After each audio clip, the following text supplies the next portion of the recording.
Not quite a tradition yet. Our second edition of Oregon Ducks Live here at the Voice of College Football. We appreciate everybody stopping by to join in on the conversation of Oregon football, the Pac-12, and across the nation. Man, two of the very best here. These guys have tremendously helped me throughout the years. Ryan Winter, in particular, Sports Chat 503, they're up at the top, and more recently, Mike Black, that you can catch him on Fifth Quarter College Football, the Oregon site, and we will have their Twitter handles there on the banner for you to find their work. Guys, how we doing tonight? Doing well, and yourself? I am doing great, and appreciate, again, the Oregon expertise that we draw in here. So everybody, ultimately, even though I'm going to be firing away questions at both of these and stirring up some conversation, ultimately, you guys in the live chat produce the show. So leave your comments, your questions, and debate topics right there. Mike, so we've had two recruiting weekends. You set us up nicely a couple of weeks ago on what is going to be Mario Cristobal's main targets and focus and the rest of the coaching staff. So based on what you've been able to gather, how have those two weekends gone? So it's gone really well. We've even gotten a crystal ball, albeit from an Oregon insider, for Cyrus Moss. And he's the hopeful replacement for Kayvon Thibodeau after this season. We did make up a lot of ground with a huge prospect, one that he would be my favorite prospect in this class, Cameron Williams. He seemed to be a heavy Texas lean. But from what I've been told, we've made up a lot of ground. And those guys all actually came on the same visit. You had Cyrus Moss, Cameron Williams, Dane Shore, Stephon Johnson, Landon Hullaby, and TJ Dudley. I think there was maybe another one or two that I'm missing there. But those guys all came and visited together. A lot of them seem to have a really good time. Cameron Johnson has posted it a lot. And all of these guys, one of them has actually set their commitment date for Friday after visiting. So good signs for Oregon. All in all, looks like a good couple weekends. Ryan, as we head toward August camp, which, hey, I don't want to wish away the summer by any stretch. Believe me, I'm the last guy that's going to do that for as much as I want to see football. We're just about 6 or 7 weeks away from everybody stepping on the field here the first week of August.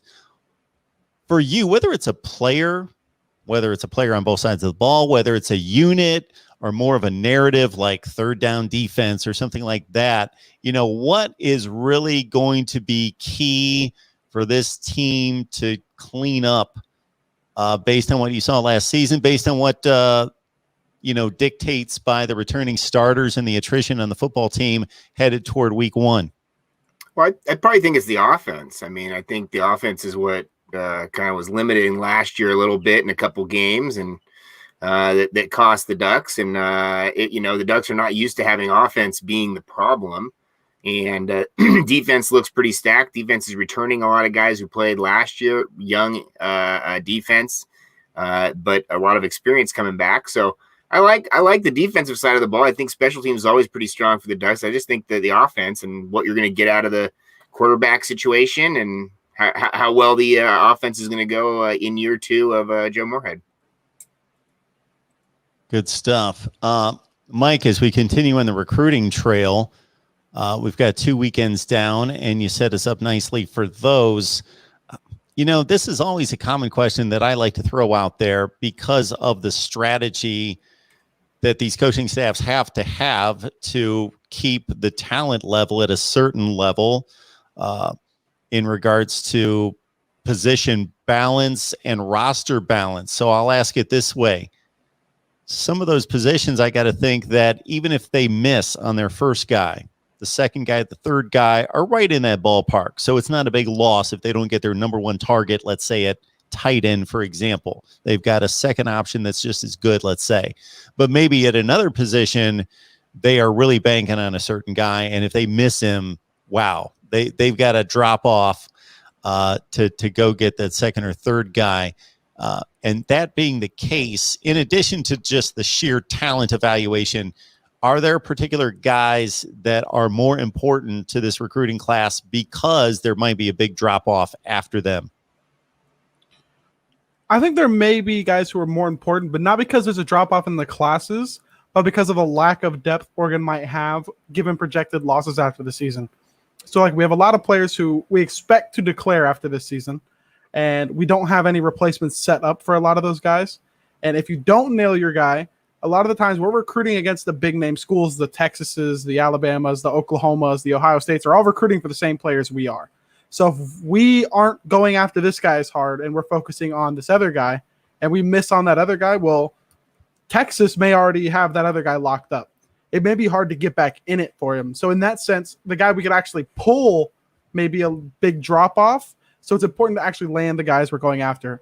But the one that I could say has the biggest drop off is, I've said his name a lot, Cyrus Moss. If we don't land him, I think the drop off for the quality player that we're going to land is going to be immensely larger than the other positions.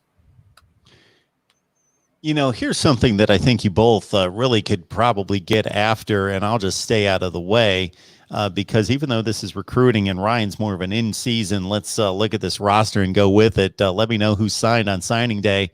But man, we rely on Ryan and have for a number of years on his insight on the current team.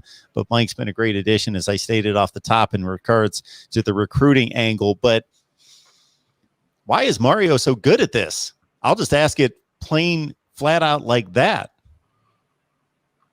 What do you think, Mike? I think college football is moving more towards the head coaches being a CEO than a coach per se. The most successful coach in recent memory is Nick Saban. Nick Saban's not always Alabama's play caller, but he's always their lead recruiter, and he's always making sure they make the right hires of their position coaches and their coordinators. He's, instead of being a X's and O's coach, he's being the CEO of a program. He's being the general manager per se. He's basically taking the team and controlling every aspect, make sure they have quality pieces around them so that all the players are set up for success.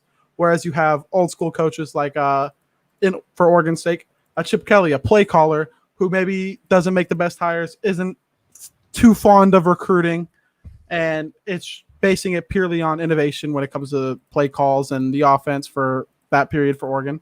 I think he's been a general manager. He's been able to make sure we have quality pieces in every spot, and I think that's just been huge. It's following the path of a lot of successful programs. It's a great point, Mike. I really think Cristobal is just so intense on recruiting. I think the recruiting never stops. I do agree. There was probably a previous era where maybe recruiting kind of had a point in the year where they focused on it more than other times. With this group, they're focusing on it every single day, 365. They bring kids in immediately. Those kids are starting to recruit the next kids. It just does not stop. And the focus on recruiting is at such a paramount level right now for Oregon. Is now we're trying to see, okay, well, what's going to be the payoff here? You're going to hopefully stack up 3 or 4 different recruiting classes, which is something really Oregon never was able to do before.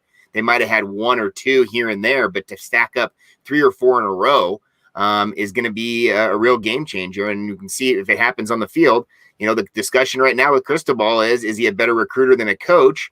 And like Mike said, you know, I think he just went out in the last calendar year and hired 2 really good coaches to run the offense and defense. And just like what Mike was saying about being a CEO, I think Cristobal is going to stay out of the way. And I think he's just an absolute dog on the recruiting trail. I think these guys are targeting people very early on. I also do think that their method of recruiting has changed dramatically from the old Mike Bellotti, Chip Kelly era, where they pick and choose a couple players to go after. These guys now are literally just blanket recruiting across the board. They're sending offers to a tremendous amount of players. And in that case, I think they're in a lot of people's top 8, top 10, top 5, whatever, because of that. They might not get a lot of those players at the end of the day. Like Mike was saying, we're competing against, Texas and LSU and Alabama and all these other, Ohio State. They're all looking for the same kids. But at least we're in that running, when those kids post on their Instagram, they're top 5 or top 8 or top 10 or whatever the hell it is. Oregon's there.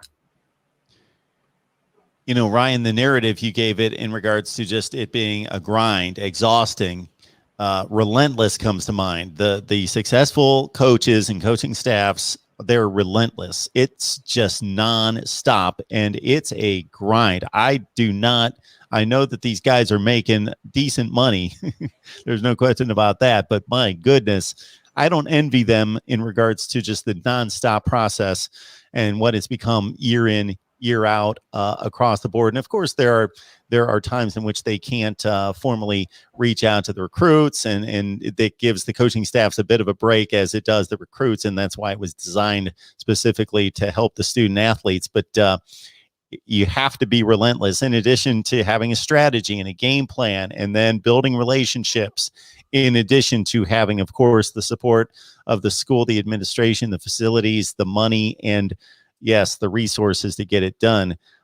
It's pretty of a fascinating process, even though I don't follow it on a daily basis. By extension, through you guys, I certainly have to and do. And my thanks go to the guys like this. So we're building an Oregon channel here, but I would definitely be remiss to say, get to Sports Chat 503 with Ryan Winter first and foremost.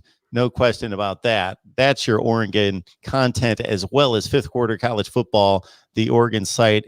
And once we pull up Mike and his banner, you'll see his Twitter handle with Oregon football content there as well. Good stuff. All right, let's get to the question on the screen there from Joe, who wants to see just maybe the current odds or prospects of this quarterback battle, Mike.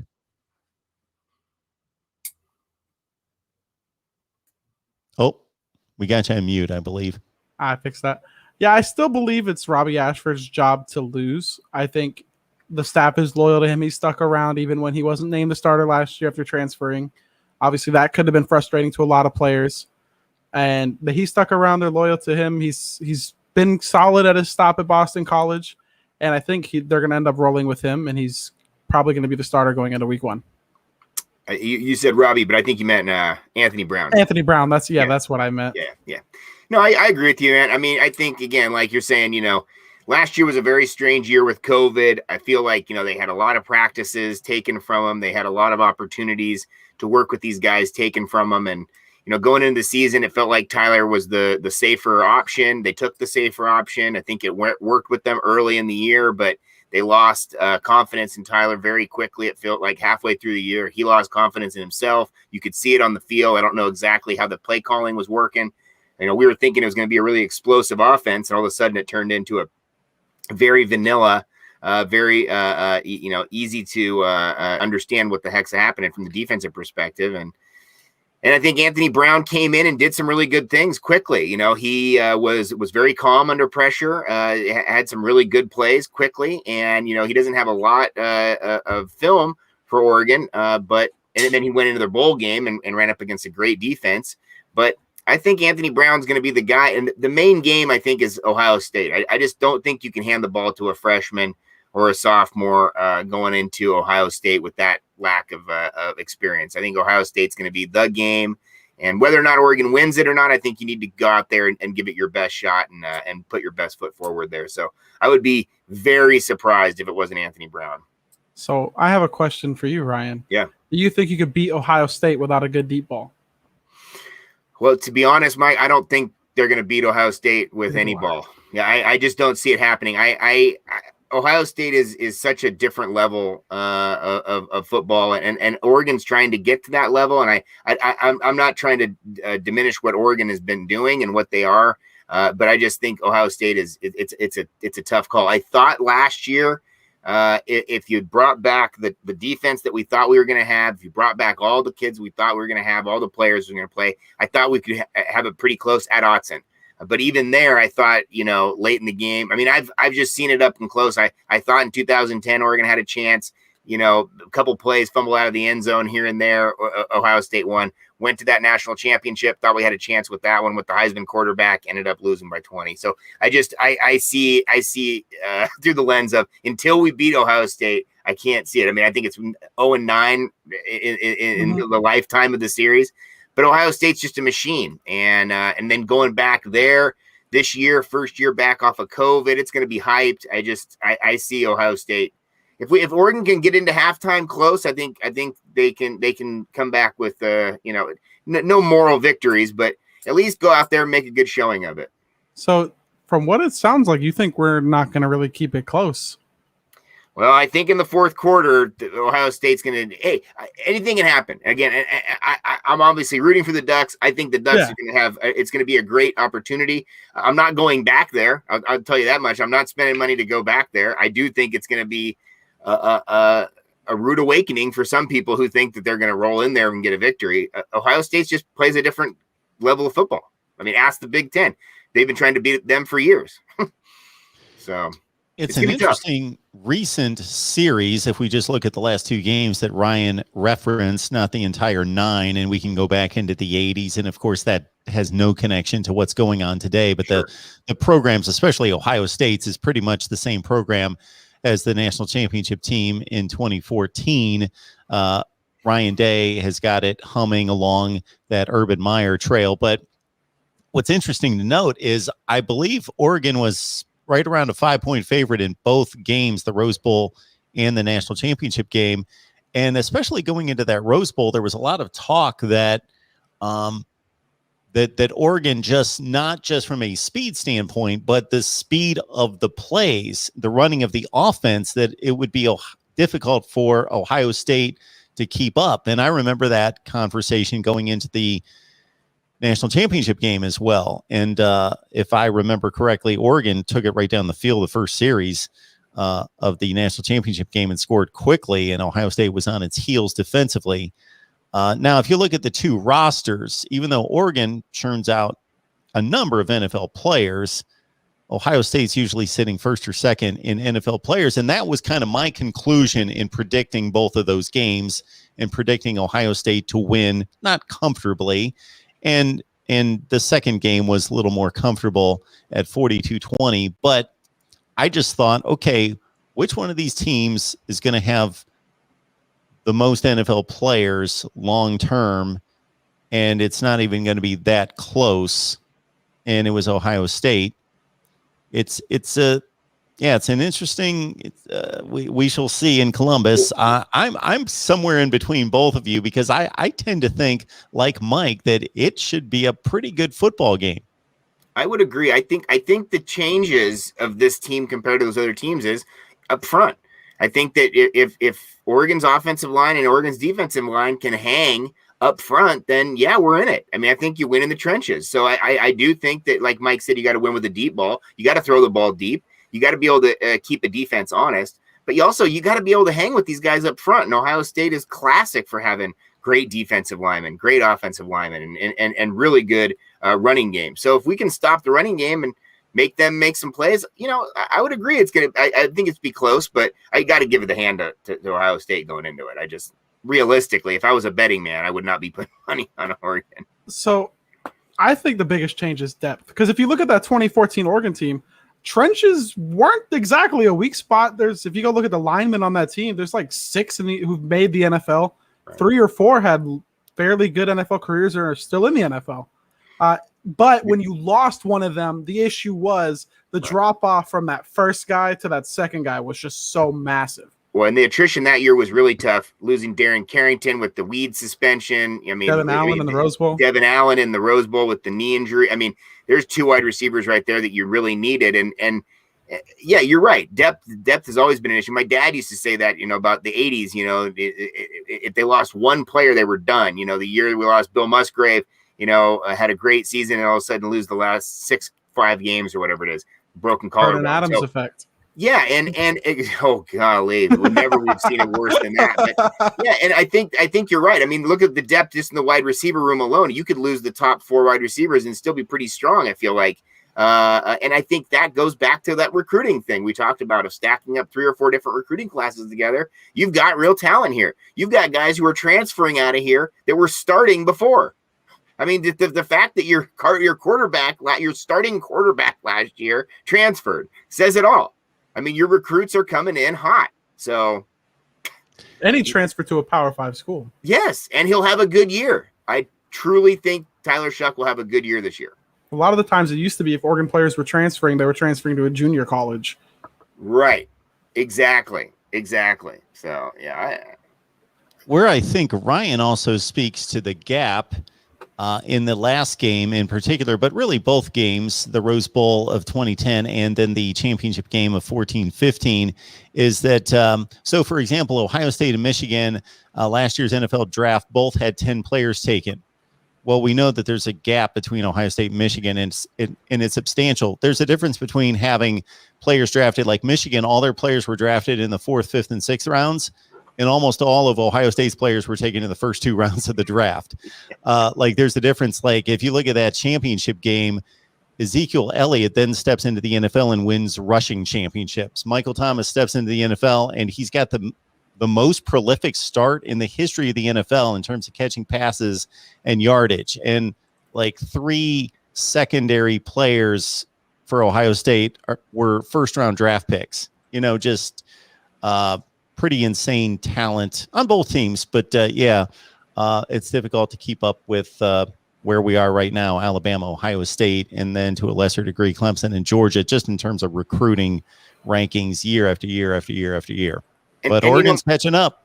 But I'm not mad at it. I mean, I think there's a lot of people who are, they want the equal playing field. They want this, that, and the other. Hey, these guys have always been good. Go beat the best. You want to beat the best? Beat the best. I have no problem with Alabama stacking championships. If I was a top flight recruit, I'd want to go there too. Why wouldn't you? I mean, it doesn't make any sense to think that just because, recruits are prone to go to one school or not, that the rest of the country is going to hate on that school. That's not the case. Heck, that was like that go back in history. Notre Dame had it for years. All the kids wanted to go to Notre Dame. Georgia had it, whatever. Anybody else, go back in time. And right now they're just being dominated by these other groups. If Pac-10 can make some noise this year, they might be able to get themselves back into a conversation. If Oklahoma could win one of these games in the Final Four as well, they get themselves right back into this thing. Texas is very close, so you never know. It could be cyclical. The next 10 years, we could see some new blood. Yeah, I think that all ties into this is obviously opinion based here. So I don't know when there is that gap between Ohio State having tons of first and second round picks on their team and the depth gap. That's still there. It's not as bad as it used to be, but it's still there. I don't think a quarterback who can't throw it deep can even at his best win you that game. Like you need somebody who could go and win you that game, because if it's just straight talent on talent, odds are we could still win, but odds are we don't. You need someone who will carry you over that hump, someone who will take you over that to win that game. I agree. And you never know. I think we could see something happen this year. I think we didn't really get to see what we thought we could see with Anthony Brown. I thought you were going to see Anthony Brown early on in the year last year, showcase some of his skills. We never saw that. What we saw late in the year was fine from my perspective. But we could see something happen this year, and the coaching staff, they're going to put the guy out there that makes the most sense. If it's Ty Thompson, the freshman, if it's Jay Butterfield, the sophomore, who I felt like looked pretty good in the spring game, or Robbie Ashford, who looked good in the spring game as well. They're going to put whoever gives them the best chance to win on the field, no matter what the circumstance. So I tend to think you're going to see something exciting from the quarterback this year. Joe's asking in the live chat about Oregon's chances of making the playoffs this year. And so I will let you two chime in on that. And then we can segue right into the college football playoff format that's been proposed and see what you guys think of that. So, Mike, in regards to Oregon's chances to make the playoffs this year. So, yeah, playoffs is a very possible thing. To answer your second question, right now, no. I don't think Oregon can win it all in 2021. No. But can we make the playoffs? That's a whole different story. And that depends a lot on not just Oregon, but the rest of the conference. We did have that shortened season, so we didn't really get a full feel for how all these teams actually are. A lot of them kept most of their players. Washington's still really talented. USC is really talented. Arizona State's really talented. UCLA played really well last year. You just don't know what the conference is. And to make the playoffs, I truly think this year, because I'm chalking up pretty much a loss to Ohio State at this point. I don't think we can lose a conference game and make the playoff this year. So it depends on how strong the other conference teams are. Like Jaden Daniels could end up being a Heisman candidate for all we know if he plays well enough. Keaton Slovis could end up being a Heisman candidate for all we know if he plays well enough. It's not like the Pac-12 is as easy as a lot of people will make it out to be. It's a lot closer in parity than it seems. There's a lot of quality teams. It's just there's not that top caliber team who's beating everybody around the country right now. I would agree with that. I think Oregon has to go undefeated to get there myself. I think that with the Pac-12 12-0? I mean, I just think with the Pac-12 the way it is, those last couple weeks, the national media starts throwing dirt on the Pac-12. It's just unless you go out with a bang. I mean, the year that Oregon went with Auburn, there were no questions. The year that they went with Ohio State, they got to answer the one loss that they had in the championship game.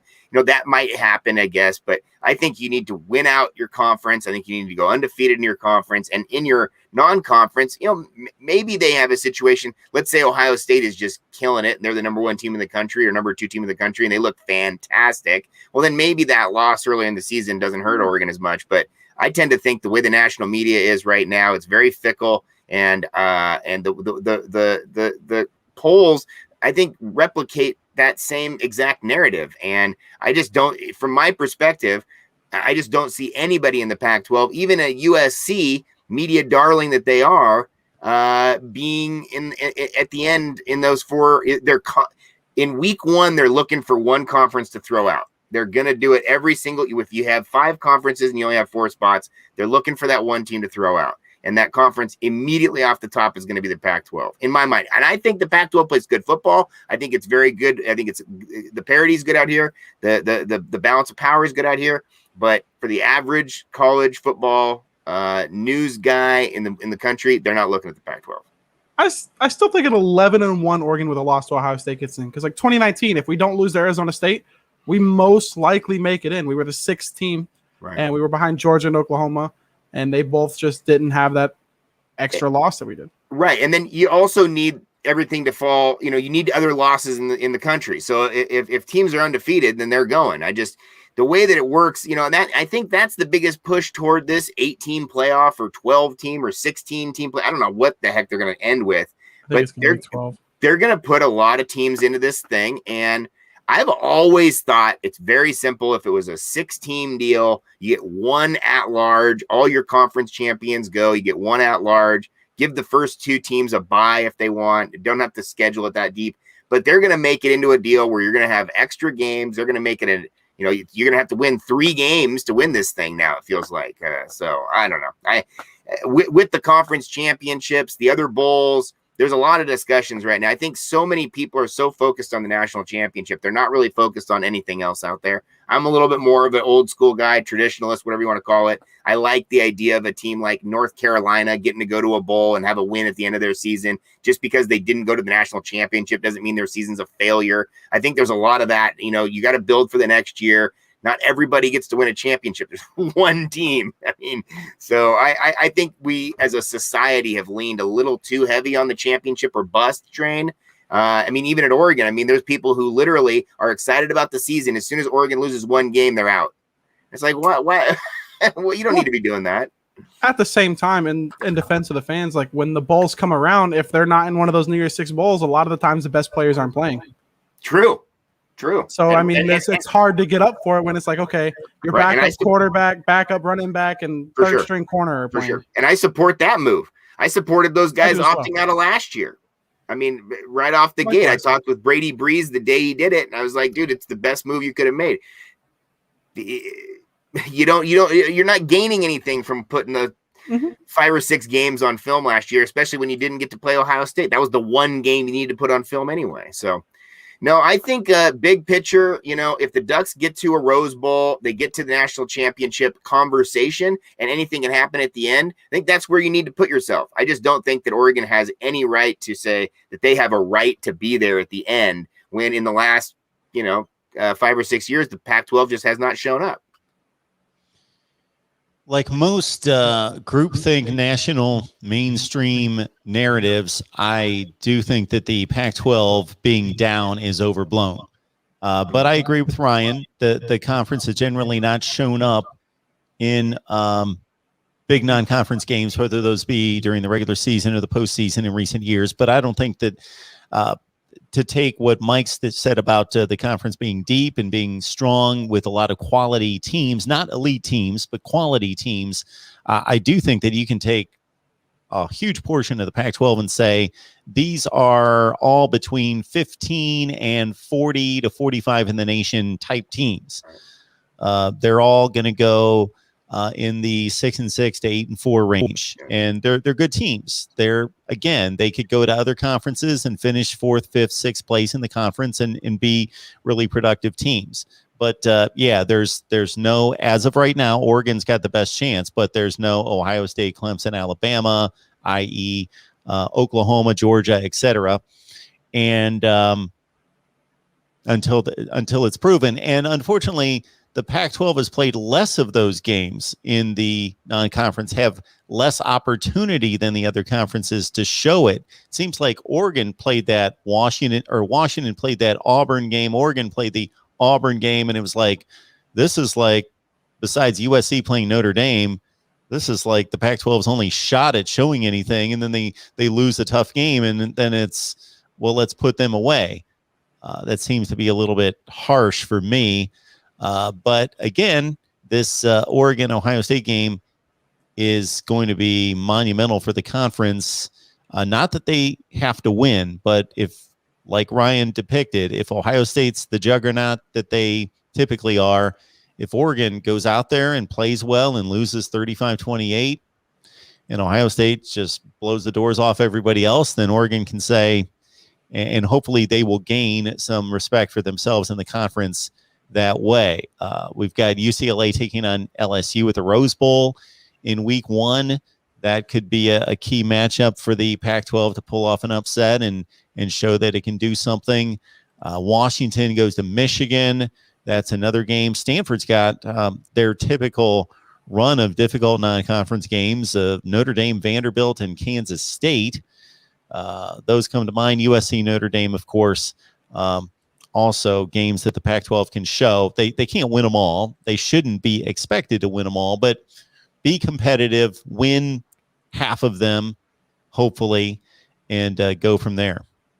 Yeah. I think it's going to be interesting that first week, Ohio State at Minnesota, to start the Ohio State's year with a Big Ten team. Minnesota's been a pretty decent team as of late. They're on and off a little bit. They kind of fall apart, it seems like, at the end of the year, maybe here and there. But, that could be a year, let's go back in time to one of the greatest wins Oregon ever had, which was that at Michigan, right? That first year of Chip Kelly as the offensive coordinator, Dennis Dixon. I mean, they're hiding the football. Nobody knows what the hell's going on. Well, most of that whole the storyline was lost because the week before they lost to App State. So the fact that Michigan came in so hot and heavy, they lose to App State, and then the next week Oregon blows the doors off them. Well, after that week to loss to App State, it was kind of expected, right? Well, what happens if Ohio State does not come out well in that first Minnesota game? I mean, maybe they get the win late. Maybe they struggle a little bit. Well, then now that game, that second week, it looks a lot different than if Ohio State just steps on the gas and blows Minnesota out by 30 or 40 in that first game. So again, I think the first week is always dicey. It's there's weird stuff can happen in that first week. I think by the second, third week, you figure out what your team has. But yeah, I think Oregon is in a situation where they have the prime game. They need to play well in this Ohio State game. Everybody's going to be on it. It's going to be an early game. It's going to be a 9 o'clock body clock for us out here because it's going to be the 12 o'clock start or whatever. It's going to come right off of the Fox thing. It's going to be the big game. There's going to be a lot of hype on that thing. If Oregon comes out and plays well in that thing, that could do a lot for the conference. But yeah, the Pac-12 just needs to win the games that are in front of them and do the things that are expected of them to do, like we expect any other conference to. When we see the SEC play these schools, we expect the SEC to win. So I think if the Pac-12 can turn it around, then Oregon has an opportunity to say, hey, we have a right to be there at the end because look at the conference that we run through. So again, for the record, you're both good with the playoff expansion to 12.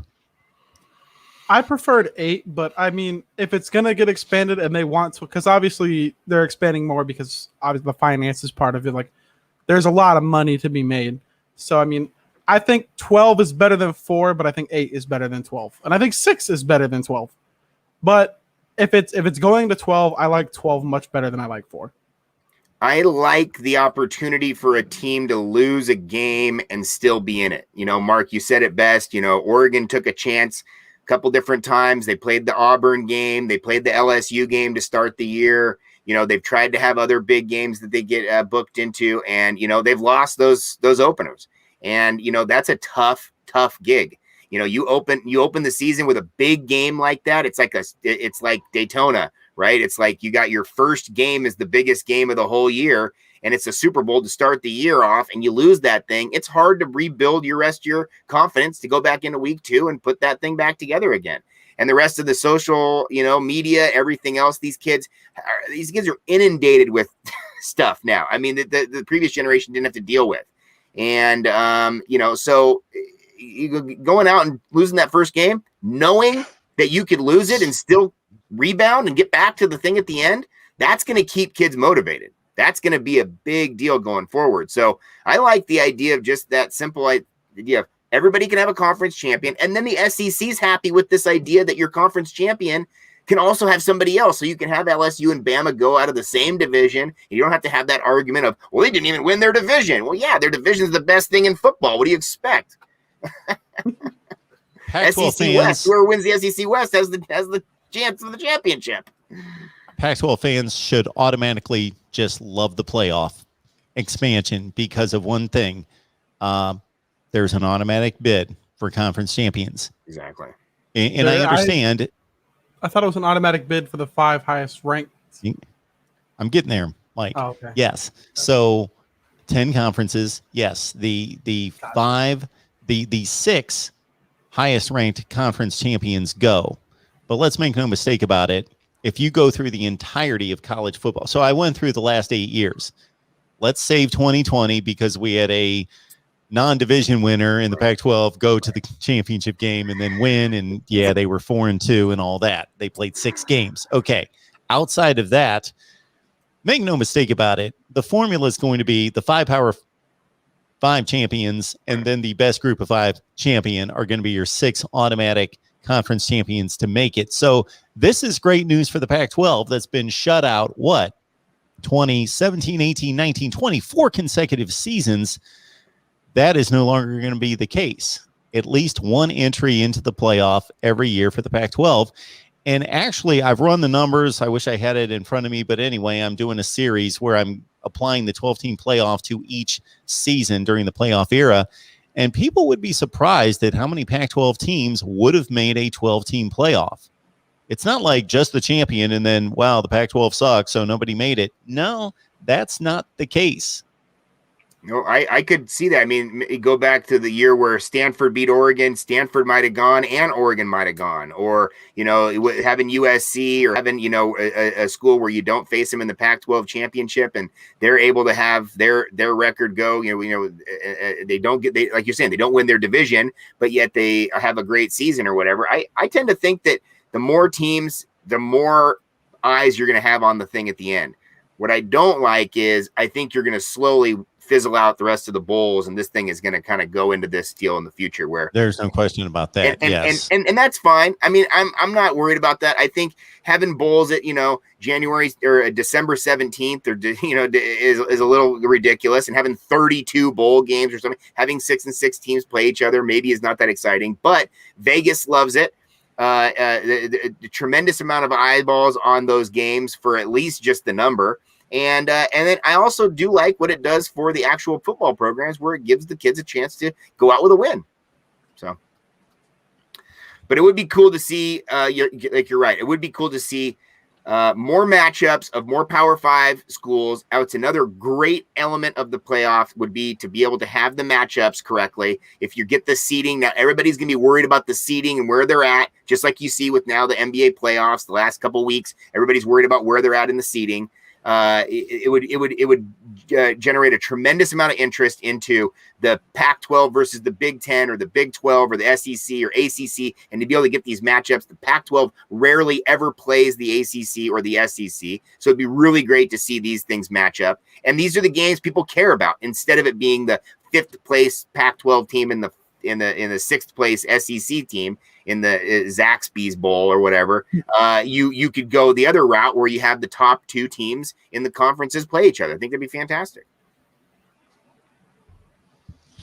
So don't completely hold me to this, because I did run through the 12-team playoff and I applied it to all the playoff seasons, but this isn't it. But this is a rough draft. Once I applied, I won't go through my thought process. Anyway, this is basically what would have happened. In 2014, of course, Oregon would have made it. And also Arizona out of the Pac-12. Surprisingly, the team that Oregon dusted in the championship game would have held on. They were the 10th ranked team in the country after the Pac-12 championship game at 10-3. So they would have made a 12-team playoff. In 2015, of course, Stanford, the great Christian McCaffrey team that dusted Iowa in the Rose Bowl, they would have been there, and they would have been the only Pac-12 participant that year.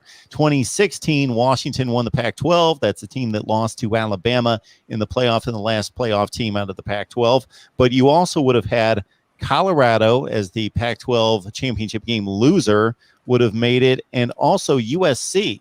So you would have had three teams, and that's the USC team that won the Rose Bowl over Penn State. 2017, you would have had the USC team that won the Pac-12 and played Ohio State in the Cotton Bowl, and Washington that lost to Penn State in the Fiesta Bowl that year. That was a 10-2 team. So you would have had two teams for the Pac-12 in 2017.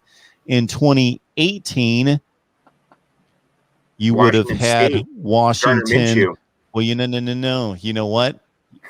You should be right, Ryan. Get this.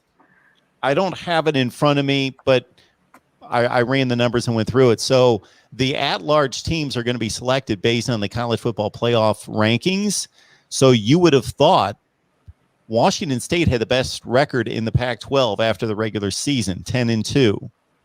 But they actually were trumped by a host of 9-3 teams, and they were not one of the 12 highest-ranked teams in the country. So they would have been left out in favor of a bunch of 9-3 teams. Washington would have made it in 2018 as the Pac-12 champion, even though they had one more. They were 10-3 going into the playoff. And then in 2019, Oregon, of course, is the Pac-12 champion, 11-2. And also Utah, the loser of the Pac-12 championship game at 11-2, would have been the 11 seed. So generally, two teams would have made it out of the Pac-12 almost every year, and three in one season. It's pretty good. I mean, I'd take that. And again, it just changes the focus of the end of the season. You know, it changes the focus to more of a playoff. It looks a little bit more like March Madness.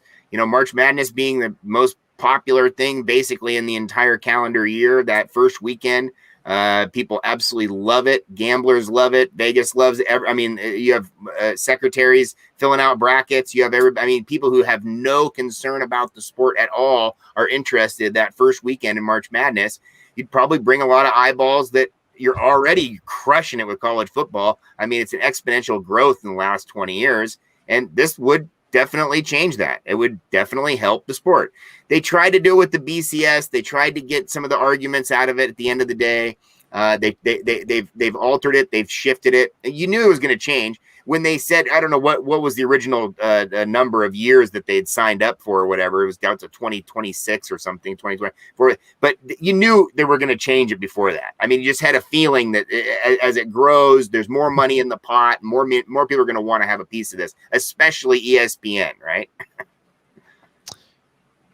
And to somebody's point, one of you made it about 2018 in the Oregon team that lost late in the season to Arizona State.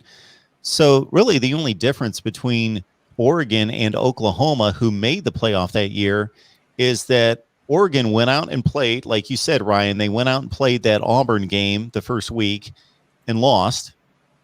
And then Oklahoma and Oregon both lost, were upset within conference, but Oklahoma didn't play a tough non-conference game. They were playing UCLA home and home. We know how good UCLA was at that point under Chip Kelly. So basically, Oregon went out and they blew their playoff spot by playing Auburn, and that game went right down to the wire, of course. And So- there again, risk reward, right? You beat Auburn, now you're in the national conversation, and you can finally say to somebody else, hey, we beat that team. At the beginning of the year, Auburn did look like a pretty good team. They ended up being what, Mike, the fourth team out there, third or fourth team in the West, or something, maybe the fifth team in the SEC or so. I don't know, but the case may be is that it worked against Oregon, trying to get out there, trying to get the buzz. The nice thing about what that is, though, from just a hype perspective, is that Oregon was in the discussion that whole summer. That game is a big game, and I think that's actually worth it, to start to get the noise out there, the hype out there. Now, you didn't follow through on it. Again, that was a crazy play at the end of the game, and they end up winning. But you got respect from the South. You got people who said, hey, that's a pretty quality program, even though they lost the game. We'll still kind of root for them a little bit, which was not maybe the case in years past with Oregon. It felt like Oregon was a thorn in the traditionalist side years ago. People were not on board. I feel like now they're more comfortable with it. They've seen it. They've grown accustomed to the O a little bit, and now they're more willing to support Oregon than maybe they were in the past. If Oregon could come out this year, I'm serious. If Oregon beats Ohio State, it's gonna be headline news. And if Oregon beats Ohio State, it's headline news. If Ohio State beats Oregon, it's just what people are going to expect. And if Oregon makes some noise this year, early in the year, and you get that win against Ohio State, then all bets are off. Then the sky's the limit. But until that happens, I'm just going to be comfortable with trying to get a Pac-12 championship and trying to get back to a Rose Bowl. For anybody out there that wants more analysis on the 12-team playoff proposal, I'm not going to run it down right now. Please check out my video on the main channel, because I've got a whole lot to say, good and negative, about the playoff proposal, because I'm pretty strong on my points on the favorable side, but also I think they messed it up in a couple areas for sure. All right, for Ryan Winter from Sports Chat 503 and Mike Black, you can catch him on Fifth Quarter College Football on the Oregon site. Anything else we need to cover tonight, guys? Just got a little something I just saw. Scott Frost is getting blasted by Christian McCaffrey on Twitter right now. By Christian McCaffrey. Yeah. About Stanford Luke running McCaffrey, back. I'm guessing. Yeah, about Luke McCaffrey and the transfers. And I think he mentioned something about Washington holding back that transfer to Cal for a minute too. Well, you did make some points about ASU to begin with. It'd be interesting to chat about that for just a second. The everybody's wanting the next big story, right? And so I saw that, George Royster had that thing out. He said, I got something that's going to shake up the whole world is going to be shaken up by this. I don't know if anybody would be that surprised to see Herm go in there and have some issues, right? Because again, a guy who'd been disconnected from college game for so long, maybe there's some protocol that they messed up on here and there.